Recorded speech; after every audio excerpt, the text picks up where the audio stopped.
तो दोस्तों आज मैं एक्सप्लेन करने वाला हूँ हाल ही में ही रिलीज हुई एक बहुत ही बेहतरीन Telugu epic science fiction film को, जिसका नाम है कल्कि 2898 AD। ये मूवी काफी इंटरेस्टिंग है, काफी बढ़िया है, आपको देखने में काफी मजा आएगा। और मैं यहाँ पर इंट्रो में ज्यादा समय नहीं लूंगा, आपको ऑलरेडी पता है कि इस मूवी के अंदर कौन कौन है, ये किसने बनाई है या फिर क्या। मूवी काफी बड़ी हिट होने वाली है, उम्मीद करता हूँ कि आपको भी पसंद आएगी। और दोस्तों हाल ही में ही मेरा एक पॉडकास्ट रिलीज हुआ है, अगर आपने रियल एक्सपीरियंसेस रियल हॉरर को नहीं देखा है तो जाकर देख लेना, उसका लिंक आपको नीचे डिस्क्रिप्शन में पिन कमेंट में मिलेगा। साथ ही साथ फोबिया नाम की एक फिल्म को एक्सप्लेन किया है, वो भी बहुत ही बेहतरीन है, उसको भी देख लेना, उसका भी लिंक नीचे ही मिलेगा। और अगर आप चैनल के ऊपर पहली बार आए हैं तो वीडियो को लाइक कर देना, चैनल के ऊपर नए हैं तो सब्सक्राइब कर लीजिए, क्योंकि ऐसी ही इंटरेस्टिंग वीडियोस यहाँ पर आती रहती हैं। तो चलिए अब बिना किसी देरी के चलते हैं सीधा वीडियो की तरफ। तो कहानी की शुरुआत होती है महाभारत के युद्ध के अंत को दिखाते हुए, जहां पर भीषण तबाही मची हुई थी। हर तरफ सैनिकों की लाशें मिट्टी खून से भरी हुई, जिस बीच कौरवों का एक योद्धा चल रहा था जिसका नाम होता है अश्वत्थामा।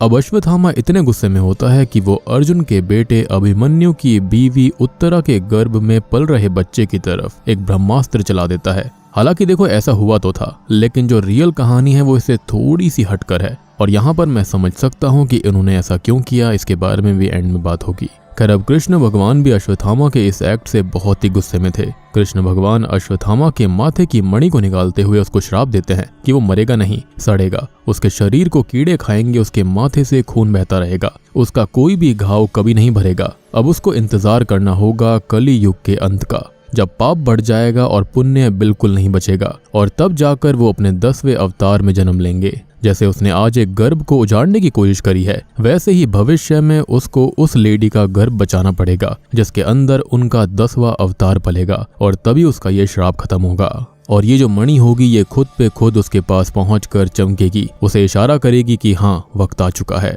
खैर अब इसके बाद कहानी आती है 2898 AD में, यानी कि महाभारत के समय से आज तक कुल मिलाकर 6000 वर्ष। महाभारत हुई थी 3102 BC में, ये कहानी है 2898 AD की, टोटल होता है 6000 वर्ष। खैर अब हम एक ऐसी धरती को देख पाते हैं जहां पर सब कुछ तबाह हो चुका है, हर तरफ सूखा पड़ा हुआ है, कुछ भी नहीं बचा हुआ सिवाय दुनिया के सबसे पहले और आखिरी शहर काशी को छोड़कर। अब यहाँ पर राज चलता है तो बस सुप्रीम रूलर यास्किन का, या फिर ये कहें कि कली का। अब यहाँ पर एक मेगा स्ट्रक्चर बनाया गया है जिसको कॉम्प्लेक्स बोला जाता है, जो कि एक असल में उल्टा पिरामिड है। कॉम्प्लेक्स के बाहर के कमांडर का नाम है मानव, जो कि यास्किन का प्यादा है। और ये जो वक्त है ना, एक ऐसा वक्त है जहाँ पर इंसानियत खत्म है, पीने को पानी नहीं है, खाने को खाना नहीं है। लेकिन एक बात है कि टेक्नोलॉजी बहुत ही ज्यादा एडवांस है, मतलब फ्लाइंग कार्स, ग्रेविटी को मात देने वाले डिवाइसेस, रोबोट्स और बहुत कुछ है। मतलब अभी के वक्त में जो कुछ भी आप इम्पॉसिबल सोचते हो वो इस वक्त में बिल्कुल पॉसिबल है। इसी कॉम्प्लेक्स के अंदर ढेर सारे अमीर लोग रहते हैं, उनको सारी फैसिलिटीज मिलती हैं,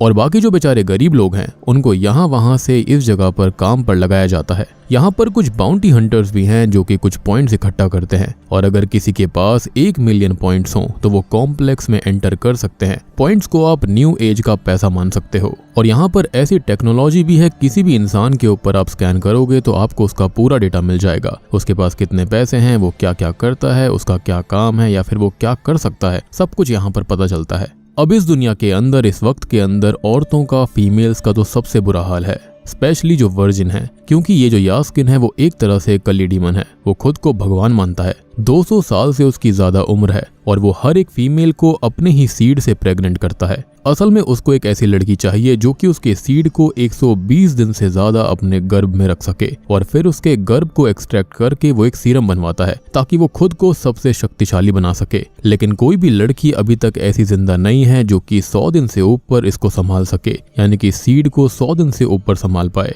अब होता यह है कि या तो ये लड़की ही खत्म हो जाती है या फिर बच्चा खत्म हो जाता है, या फिर ये कहें कि दोनों खत्म हो सकते हैं। इट्स लाइक कि बकरी को पाला पोसा, खिलाया पिलाया और वक्त आने पर मार डाला। फीमेल्स की यहाँ पर यही हालत है, इसलिए बाउंटी हंटर्स पॉइंट के लिए छोटी लड़कियों को या फिर वर्जिन लड़कियों को अलग कर दिया करते थे, एज उसके अच्छे खासे पॉइंट्स उनको मिलते, और उन सभी का एक ही मकसद था कि उन्हें शायद कॉम्प्लेक्स के अंदर एंट्री मिल जाए। क्योंकि इस कॉम्प्लेक्स के अंदर ना आप ये समझो कि एक अलग ही दुनिया चल रही थी। बाहर तो सब कुछ खराब था जो असल दुनिया है, लेकिन अंदर सब कुछ बढ़िया था, या फिर ये कहें कि अच्छे होने का ढोंग था। तभी हम एक भयानक सीन को देखते हैं कि आखिर इन लड़कियों का किया क्या जाता है। तो लड़कियों को प्रेग्नेंट किया जाता है। तभी हम देखते हैं एक 90 दिन की प्रेग्नेंट लड़की को, जिसे लैब में ले जाकर उसे एक ट्रायंगुलर यानी कि त्रिकोण चेंबर में लिटाया जाता है, जहां पर एक स्नेक लाइक सक्शन पाइप उसके गर्भ से सीरम एक्सट्रैक्शन कर रही होती है, जिसके बाद उस लड़की को जलती भट्टी में जला दिया जाता है। और मुझे तो ऐसा भी लगता है कि वो मारी गई होगी, जिसके चलते उसे वेस्ट का करार दे दिया गया और भट्टी में जला दिया गया। और ना जाने अब तक कितनी ही लड़कियों के साथ ऐसा हो चुका था। खैर, अब उस लड़की का सीरम कली यानी कि यास्किन के पास कमांडर मानस, साइंटिस्ट और वेद पुराण पढ़ने वाला काउंसलर बानी लेकर जाते हैं, लेकिन इस सीरम से उसे कुछ खास नहीं होता। अब होता यह है कि यास्किन अचानक से ही पानी में गिर पड़ता है और उसमें सीरम नहीं बल्कि जहर था, लेकिन ऑब्वियसली वो बच जाता है। यहाँ पर वो ये कहता है कि आज काफी समय के बाद मृत्यु से सामना हुआ, किसी ने काफी समय बाद उसे मारने की कोशिश करी है। असल में ये सब कमांडर के साइंटिस्ट ने किया था, क्योंकि वो भी समझ गया था कि ये सब गलत है, लेकिन ऑब्वियसली यास्किन के हिसाब से ये नए कल का आरंभ था,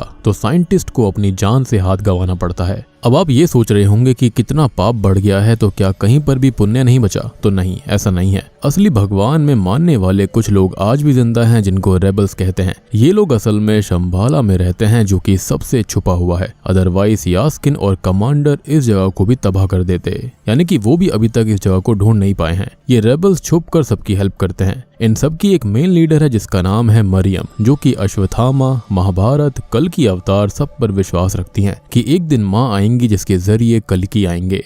खैर, अब यहाँ पर कुछ लोगों को दिखाया जाता है जिन्हें काशी लेकर आया जा रहा था, जहाँ पर उनसे काम करवाएंगे और कॉम्प्लेक्स के अंदर उनको इधर उधर भेज दिया जाएगा। एक बच्ची भी यहाँ पर थी जो कि खुद को लड़का कहती है, क्योंकि वो जानती थी कि अगर पकड़ी गई तो उसका क्या होगा। सारी लड़कियों को तो अलग कर दिया जाता है, लेकिन किसी तरह से वो बेचारी बचकर भाग जाती है। अब हम रेबल्स के बीच में दिव्या नाम की एक लड़की को देखते हैं, जिसका किरदार मृणाल ठाकुर ने निभाया है, जिसके पास एक रेबल आता है जो कि अश्वत्थामा की वही मणि लेकर आया था, क्योंकि असल में दिव्या प्रेग्नेंट थी। शंभाला में ऐसा माना जाता है कि कल की भगवान पास होंगे तो ये मणि चमकेगी, लेकिन ऐसा कुछ नहीं होता। यानी कि दिव्या प्रेग्नेंट तो थी, लेकिन कल की भगवान उसके गर्भ में नहीं थे। एनीवेज, बाउंटी हंटर उनको पकड़ लेते हैं और वो मणि वहीं पर गिर पड़ती है, लेकिन वो छोटी बच्ची इस मणि को उठा लेती है और भागने लगती है, लेकिन उसके पीछे भी एक रोबोट पड़ गया था। अब कमांडर के सामने उनको पेश किया जाता है, यानी कि दिव्या को और उस रेबल को, जहाँ पे कमांडर मानस प्रोजेक्शन के जरिए मरियम से बात करता है कि अगर वो शंभाला का पता बता देगी तो उसके आदमी और इस लड़की को छोड़ दिया जाएगा। लेकिन ऑब्वियसली ये सब झूठ बोलते हैं, इसलिए मरियम भी कुछ नहीं बोलती, ना ही वो रेबल बोलता, और दिव्या को ये लोग वहीं मार डालते हैं।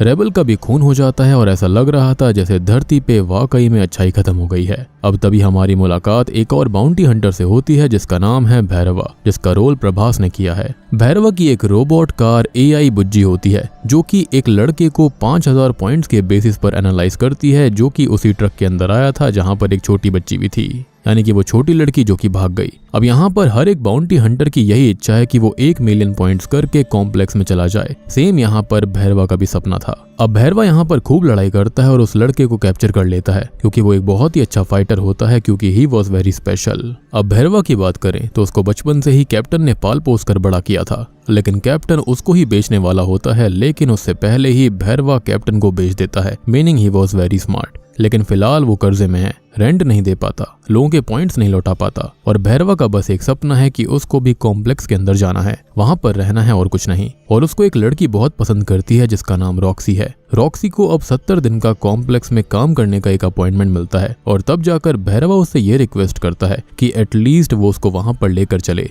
जिसके चलते वो उसके लिए एक टेम्परेरी वाला 1 घंटे का पास बनवाती है। लेकिन वहां पर जाते ही हम ये देख पाते हैं कि आर्टिफिशियल दुनिया वहां पर कैसे बनाई गई है। वहां पर समुद्र है, जंगल है, सब कुछ है। मतलब कि जिस जंगल को आज लग्जरी चीजें बिल्डिंग बनाने के चक्कर में काट रहे हैं, तो उसी ब्यूटीफुल सी और जंगल को ही फ्यूचर में लग्जरी बताकर पॉइंट्स ले रहे हैं। वाह क्या बात है। और यहाँ पर वो दोनों पहली बार फ्रूट्स को देखते हैं, घोड़े को देखते हैं, जो कि उन्होंने अभी तक देखे भी नहीं थे। इनफैक्ट यहाँ पर उन्हें संतरा खाना तक नहीं आता था। अब ये लोग वहाँ पर काफी एंजॉय करते हैं, लेकिन भैरवा की हरकतों की वजह से गार्ड उसको पकड़कर वहाँ से भगा देते हैं, जिसके चलते वो बार में जाके काफी दारू पीता है, क्योंकि उसका सपना बस कॉम्प्लेक्स में रहने का था। अब तभी हम उस बच्ची को देखते हैं जिसका पीछा वो रोबोट कर रहा था, जिसके चलते वो नीचे एक पुराने शिव मंदिर में जा गिर पड़ती है जो कि अंडरग्राउंड था, जहां पर हमारी मुलाकात फाइनली एंशिएंट अश्वत्थामा से होती है, जो कि किसी तरह से इस बच्ची को बचा लेते हैं। बच्ची अश्वत्थामा को वो मणि दिखाती है जो कि चमक रही थी, क्योंकि कल की अवतार किसी के पेट में पल रहा था। जी हाँ, एक लेडी थी जिसने यास्किन के सीड को 5 महीने से ज्यादा अपने गर्भ में रख लिया था, जो कि कोई और नहीं बल्कि उनकी ही लैब की एक फीमेल एक्सपेरिमेंट SUM-80 थी, यानी कि सुमति,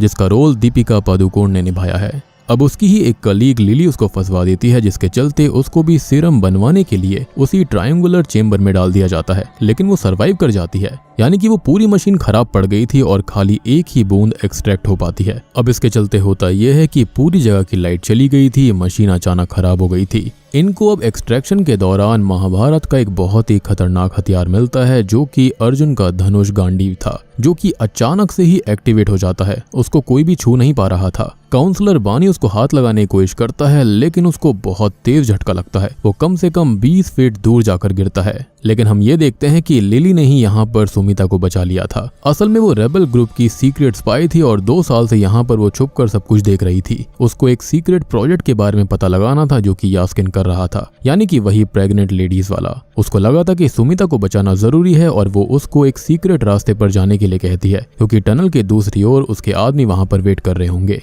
साथ ही साथ हम देखते हैं कि अश्वत्थामा अब मणि को एक्सेप्ट करता है, क्योंकि उसका श्राप काइंड ऑफ खत्म हुआ। अब उसको कल की अवतार की या फिर उनकी माँ की रक्षा करनी है, यानी कि सुमिता की। अचानक से ही अश्वत्थामा के सारे जख्म भर जाते हैं और वो बिल्कुल ठीक हो गया था। अब सुमिता टनल से बाहर जाने लगती है, लेकिन हर तरफ आग वाले सेंसर्स होते हैं जो कि उसको तुरंत ही पिघला देते। लेकिन हम भगवान श्री कृष्ण की शक्ति देखते हैं कि गार्ड जल जाते हैं, लेकिन उसको कुछ नहीं होता। और हम ये भी देख पाते हैं कि भैरवा के साथ भी कुछ डिफरेंट होता है। उसके पास कृष्णा जी की एक भारी मूर्ति आकर गिरती है जिसको वो संभालता है, लेकिन ऐसा सिर्फ हम देखते हैं कि वो कृष्ण भगवान थे उसको इशारा देते हुए, और वो भी फील करता है कि कुछ तो डिफरेंट हुआ है। आज काशी के सभी लोग देख पा रहे थे कि वहां पर कुछ ना कुछ अलग था। एनीवेज, अब लिली के जो रेबल वाले लोग थे वो बाहर वेट कर रहे थे, लेकिन हम जानते हैं कि लिली ने खुद की कुर्बानी दे दी। अब इन रेबल्स के अंदर 2 लवर्स होते हैं जिनके नाम अज्जू और कायरा था, और एक वीरन होता है, और सुमिता को वो संभालने लगते हैं, उसको वो शंबाला ले जाने लगते हैं। और यहाँ पर दीपिका पादुकोण यानी कि इस लैब एक्सपेरिमेंट SUM-80 को सुमिता नाम कायरा ने ही दिया था, एज ये लड़कियां मात्र एक एक्सपेरिमेंट्स के लिए थीं। इनके कोई नाम नहीं हुआ करते थे। और सुमिता के नाम की बाउंटी भी निकल जाती है जो कि 5 मिलियन पॉइंट्स की थी, और भैरवा भी अब उसके पीछे पड़ जाता है। इसी बीच होता यह है कि इसी मुठभेड़ के अंदर कायरा मारी जाती है और अज्जू घायल हो जाता है और वीरन पकड़ा जाता है। लेकिन तभी अश्वत्थामा उस छोटी बच्ची के साथ वहां पर आता है, सबको मार देता है। उनके पास एक लाठी होती है जिसके चलते कोई भी उनको छू नहीं पाता। अश्वत्थामा यहाँ पर 8 फीट से भी ज्यादा का था और वो अपनी ताकत का अच्छा खासा प्रदर्शन देता है। भैरवा काफी कोशिश करता है, लेकिन वो भी कुछ नहीं कर पाता, और बस अश्वत्थामा सुमिता को माँ कहकर प्रणाम करता है। उसकी रक्षा का एक ही मकसद उसके पास था, जिसके चलते ये लोग शंबाला पहुंच जाते हैं। वहां पर अचानक बारिश हो जाती है, जिसके चलते मरियम और बाकी सबको यकीन हो जाता है कि हाँ, यही माँ है, कल की इन्हीं के कोख से जन्म लेंगे। अंदर एक वृक्ष भी था जो कि मेरे ख्याल से अश्वत्था वृक्ष होगा, जिसके नीचे कल की भगवान का जन्म होना था। और यहाँ पर इतने सालों बाद 2 पत्ते भी उगते हैं, सिग्निफाइंग कि भगवान आ चुके हैं। और ये पेड़ जो है ना, वो अंडरग्राउंड उगता है, ना कि ऊपर की साइड पर। और यहाँ जैसे कृष्ण अवतार के समय पर बारिश हुई थी, सेम यहाँ पर वैसा ही माहौल बनता है। अल्टीमेटली सब खुश थे, लेकिन दिक्कत ये होती है कि भैरवा कमांडर से ये डील करता है कि सिर्फ वही अश्वत्थामा को हराकर सुमिता को वापस ला सकता है, और कमांडर इसके लिए मान जाता है। और भैरवा अपनी कार बुज्जी को ठीक करता है, मॉडिफाई करता है, जिसको अश्वत्थामा ने बिल्कुल खत्म कर दिया था। आप यहाँ पर ये भी सोच रहे होंगे कि भैरवा आखिर शंबाला कैसे जाएगा, क्योंकि शंबाला ऐसे ही खुद से कोई नहीं जा सकता। शंबाला चाहेगा तभी वहां पर कोई एंटर कर सकता था। असल में भैरवा के पास एक रेबल होता है जो कि शंबाला का पता जानता है, और ये वही लड़का है जो कि काशी वाले ट्रक में आया था और भैरवा ने 5000 पॉइंट्स के लिए बचा के रखा था। वो भैरवा का बहुत ही बड़ा फैन होता है और वो उस पर यकीन करके उसको वहां पर ले जाता है। लेकिन भैरवा सिर्फ खुद का सोच रहा था और उसको कल की और इन सब पर बिल्कुल विश्वास नहीं है। मीनवाइल अश्वत्थामा सुमिता को समझाता है कि अगर यहाँ पे सब लोग खत्म भी हो जाएं तो उनका खात्मा अच्छे के लिए हुआ है। अभी मेन बस वो है और कल की हैं। भगवान का जन्म खास नक्षत्रों में होना है जो कि करीब है, और इसलिए वो हमेशा उसकी रक्षा करेगा। अश्वत्थामा अपनी छड़ी यानी कि लाठी का राज भी बताता है कि ये लाठी नहीं है, बल्कि उसके प्रिय मित्र, उससे भी ताकतवर, इनफैक्ट सबसे ताकतवर योद्धा कर्ण का धनुष है। और इस धनुष का नाम विजय है, यानी कि विक्ट्री। और ये धनुष कर्ण को किसी और ने नहीं बल्कि स्वयं परशुराम जी ने दिया था। लेकिन अश्वत्थामा का ये कहना था कि अब कर्ण नहीं रहा तो ये मात्र एक बूढ़े व्यक्ति की लाठी बन गई है। खैर अब होता यह है कि शंभाला के अंदर भैरवा के साथ साथ ढेर सारे कॉम्प्लेक्स के लोग और कमांडर मानस भी आ जाता है, जिसके पास कली पुरुष यानी कि यास्किन का बनाया हुआ एक हथियार था जो कि शंभाला के सारे हथियारों को खत्म कर देता है, यानी कि मेन चीज को खत्म कर देता है। अश्वत्थामा और भैरवा खूब लड़ते हैं और अश्वत्थामा उसको हरा भी देता है, लेकिन कमांडर मानस मरियम को मार डालता है। और यकीन करो यहाँ पर जो सीन्स होते हैं वो काफी बढ़िया थे, मतलब गूज बम्स वाले। अब कमांडर से बचने के चक्कर में सुमिता फ्लाइंग मशीन से हाइट से नीचे गिर पड़ती है, लेकिन उसको अश्वत्थामा और भैरवा मिलकर बचाते हैं। दोनों के पास अपने अपने मकसद थे, लेकिन तभी वहां पर कमांडर आकर अश्वत्थामा को कैद कर लेता है। अब भैरवा बेहोश जहाँ पे हुआ था वहां पर अश्वत्थामा की लाठी पड़ी हुई थी। अब सुमिता को कमांडर लेकर जा रहा होता है, लेकिन तभी वहां पर वो जो वृक्ष होता है उसकी एक पत्ती उस लाठी पर पड़ती है, जिससे कि वो लाठी भैरवा के हाथ में आते ही एक्टिवेट हो जाती है। और बस तब जाकर हमको पता चलता है कि असल में भैरवा कोई और नहीं बल्कि मेरे ख्याल से कर्ण रीइंकार्नेशन है। अब देखो कल्कि पुराण के हिसाब से ना जो कल्कि होंगे उनको कर्ण के कवच और कुंडल लगेंगे, तो मेरे ख्याल से यहाँ पर उस चीज को जोड़ने की कोशिश करी गई है। मतलब कि शायद यहाँ पर यह दिखाया गया है कि चलो यहाँ पर कर्ण के कवच और कुंडल नहीं लेकिन खुद कर्ण आ चुके हैं। जैसे उन्होंने अश्वत्थामा को महाभारत में अर्जुन के बाणों से बचाया था, आज भी वो ऐसा ही करता है और यास्किन के एनर्जी बीम को अपने विजय धनुष से काटते हुए कमांडर को मार डालता है। लेकिन धनुष हाथ में ना होने की वजह से उसको फिर से यही लगता है कि वो भैरवा है, यानी कि कुछ टाइम के लिए उसको याद आता है कि वो था कौन। लेकिन जैसे ही उसके हाथ से विजय धनुष छूट जाता है उसको फिर से याद आता है कि वो तो भैरवा है। और आपको अब यहाँ पर एक बात और क्लियर हुई होगी कि अश्वत्थामा से अब तक जो कोई भी लड़ रहा था वो मारा गया था, लेकिन खाली यहाँ पर भैरवा था जो कि बच गया था, जिसका रीजन ये है कि वो खुद कर्ण रीइंकार्नेशन है। सीन्स को देखकर तो ऐसा ही लगता है। अब इन सब के चलते वो बुज्जी के साथ फिर से सुमिता को लेकर जाने लगता है, यानी कि यास्किन के पास में। अश्वत्थामा उसको रोकने की कोशिश करता है, लेकिन टेक्नोलॉजी काफी एडवांस थी और वो उसको चकमा देकर वहां से निकल जाता है। शंभाला का बुरा हाल हो चुका था, हर तरफ त्राहिमाम मचा हुआ था। ऐसा लग रहा था कि वहां पर मिनी महाभारत हुई हो। अश्वत्थामा को समझ आ जाता है कि भैरवा उसका मित्र कर्ण रूप में है, लेकिन उसको चीजें ठीक से याद नहीं है। और अब अश्वत्थामा की जिम्मेदारी है कि वो कर्ण को याद दिलाए कि वो है कौन, यानी कि भैरवा को, ताकि यास्किन को हराने में, कली को हराने में और कल्कि के जन्म में वो उनकी हेल्प करेंगे। और ऐसा माना भी गया है कि यहाँ पर 7 चिरंजीवी लगेंगे कली को हराने के लिए। एंड माइट भी अगले पार्ट के अंदर हम देख सकते हैं कि हनुमान जी भी वहां पर आ सकते हैं और भी बहुत सारी चीजें निकल कर आएंगी। और अगर आप जानते हैं कि 7 चिरंजीवी कौन कौन है तो आप कमेंट सेक्शन के अंदर लिख देना। 2 को तो हम देख चुके हैं, बाकी 5 के नाम आप बता दीजिए। मीनवाइल हम नोटिस करते हैं एक पोस्ट क्रेडिट सीन को, या फिर ये कहें कि मिड क्रेडिट सीन को। यास्किन यानी कि कली पुरुष को वो सुमिता वाले सीरम की एक बूंद मिल जाती है, जिसको वो इंजेक्ट करते ही काफी हद तक सही हो जाता है। उसको ऐसा नशा या फिर ये कहें कि ऐसी शक्ति आज तक नहीं मिली थी। तब जाकर उसका शरीर बिल्कुल स्वस्थ हो जाता है और वो ये कहता है कि सुमिता को लेने और कल्कि के जन्म को रोकने अब वो खुद जाएगा। इनफैक्ट यहाँ पर यास्किन यानी कि कली उस गांडीव तक को भी उठा लेता है। उसके पीछे हम 6 हाथों को देख पाते हैं, यानी कि यहाँ पर वो एक फॉल्स गॉड की तरह खुद को दिखा रहा था।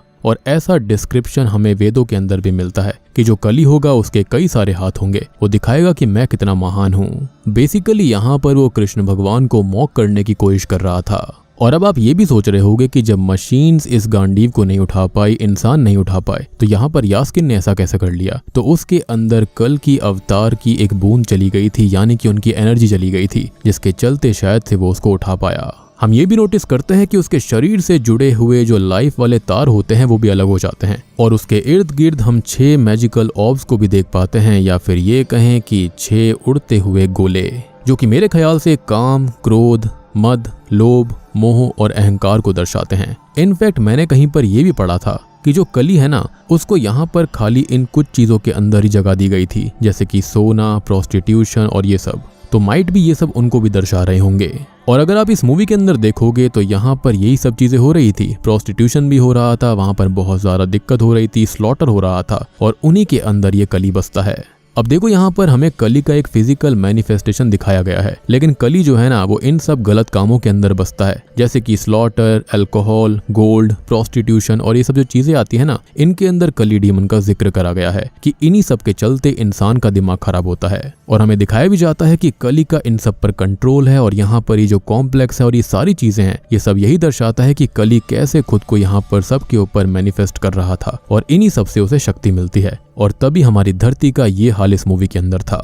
और बूम, इसी के साथ में कल की मूवी यहीं पर खत्म हो जाती है। तो दोस्तों ये थी कल की 2898 AD फिल्म की कहानी। उम्मीद करता हूँ कि आपको पसंद आई होगी। अब देखो मैं आपको एक इंटरेस्टिंग बोनस पॉइंट बताता हूँ। स्टार्टिंग में हमको दिखाया गया था कि कैसे अश्वत्थामा ने एक ब्रह्मास्त्र चलाया था उत्तरा के गर्भ की तरफ, लेकिन ऐसा डायरेक्टली नहीं हुआ था। असल में हुआ ये था कि अश्वत्थामा बहुत ही गुस्से में था और उसने सोचा कि वो रात में जाकर पांडवों को मार डालेगा, लेकिन कैंप के अंदर उनके बच्चे होते हैं, जिसके चलते होता यह है कि अर्जुन और भीम बहुत ही ज्यादा गुस्से में आ गए थे और वो अश्वत्थामा को मारने वाले थे। अब ऑब्वियस ही बात है, अश्वत्थामा जानता था कि अर्जुन और भीम बहुत ताकतवर थे। अश्वत्थामा इसके चलते डर गया था और वेद व्यास के आश्रम में भाग गया था, यानी कि वो उनकी प्रोटेक्शन लेने गया था। अब जो पांडव होते हैं वहां पर कृष्ण भगवान के साथ आते हैं। अब जो भीम होता है वो तुरंत ही अश्वत्थामा को मारने के लिए दौड़ पड़ता है। अश्वत्थामा को लगता है कि अब उसका खेल खत्म हो चुका है, जिसके चलते वो पांडवों की तरफ ब्रह्मास्त्र को चला देता है।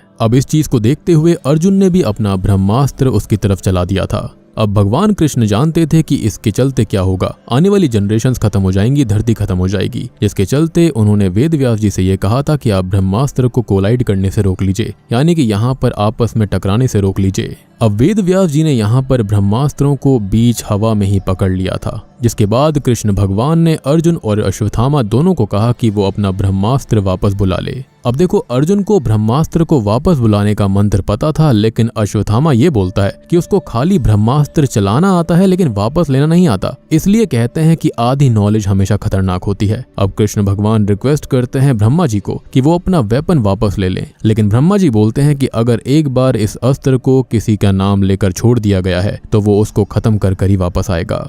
जिसके चलते होता यह है कि इस ब्रह्मास्त्र को रीडायरेक्ट करा गया था उत्तरा के गर्भ की तरफ, जहां पर अभिमन्यु का बच्चा पल रहा था। अब होता यह है कि जो उत्तरा होती है ना, वो एक मरे हुए बच्चे को जन्म देती है। कृष्ण भगवान उसको अपने गोद में लेकर उसे पुनर्जीवित कर देते हैं, जिसके चलते उसका नाम परीक्षित पड़ता है। और अब जाकर सेम टाइम पर कृष्ण भगवान अश्वत्थामा को कर्स करते हैं कि वो अब हमेशा जिंदा रहेगा, कर्स्ड रहेगा और हमेशा उसके घाव रहेंगे, उसके माथे से हमेशा खून बहता रहेगा। इनफैक्ट ये भी कहा गया है कि कृष्ण भगवान ने खुद उसकी मणि नहीं निकाली थी, बल्कि भीम ने उसकी मणि निकाली थी। अब देखो यहाँ पर मुझे इतना तो पता नहीं है कि यहाँ पर ऐसा एग्जैक्टली हुआ था नहीं हुआ था, लेकिन जो कल की मूवी के अंदर स्टार्टिंग वाला सीन है वो इसलिए दिखाया गया है ताकि आपको समझने में आसानी हो, हमें समझने में आसानी हो। हर किसी को हमारी हिस्ट्री के बारे में प्रॉपर नॉलेज नहीं है, तो इस चीज को आसान करने के लिए कि हाँ भाई अश्वत्थामा को श्राप दिया गया था, उसकी मणि निकाली गई थी, इस चीज को सिंपल तरीके से दिखाया गया है। बाकी आई नो कि इस मूवी के अंदर और भी कुछ ना कुछ छोटी मोटी कमियां इधर उधर रही होंगी, या फिर ये भी हो सकता है कि कहानी को अपने हिसाब से थोड़ा सा इधर उधर करा गया होगा, या फिर ये भी हो सकता है कि पार्ट 2 के अंदर हमको और डिटेल में चीजें बताई जाएंगी। बाकी आप लोग बताना कि आपको फिल्म कैसी लगी। देखो मेरे हिसाब से तो मूवी काफी बढ़िया है, देखने में मजा आता है। मतलब अगर आप फील के साथ देखते हो तो आपको गूज बम्प जरूर आएंगे। और मुझे ऐसा भी लगता है कि ये मूवी इस साल की one of the biggest hits में से भी होने वाली है। तो वीडियो पसंद आई है तो लाइक कर देना, चैनल के ऊपर नए हैं तो सब्सक्राइब कर लीजिए, और अगर आपके पास में और कोई जानकारी है तो आप उसको कमेंट सेक्शन में जरूर बता सकते हैं। तो मैं आप सबको मिलता हूँ अगली वीडियो के साथ में, तब तक के लिए